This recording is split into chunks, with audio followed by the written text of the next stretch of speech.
equations 1. So I'm looking at the denominators, and I recognize that I do see some similarities.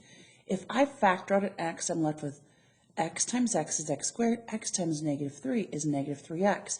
So look at the 3 different denominators. Remember, in order to make a denominator equal, you can't add or subtract, you can only attach by multiplying.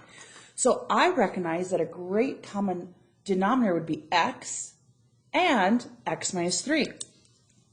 This first quantity is missing x minus 3. Whatever I attach to the bottom, I must attach to the top. The second is missing a singleton x. Whether you put it in back or in front, it doesn't matter.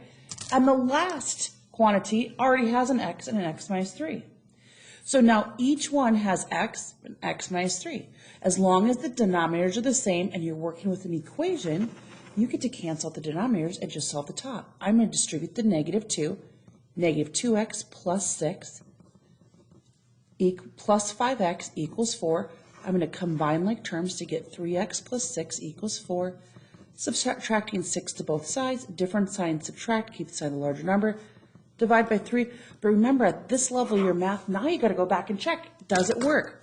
So when we look at the denominators, if it doesn't have an x, then we don't have to plug it in. So each of these has at least one x. So when I plug in, substituting in a negative 2/3, I left with negative 2/3. It works.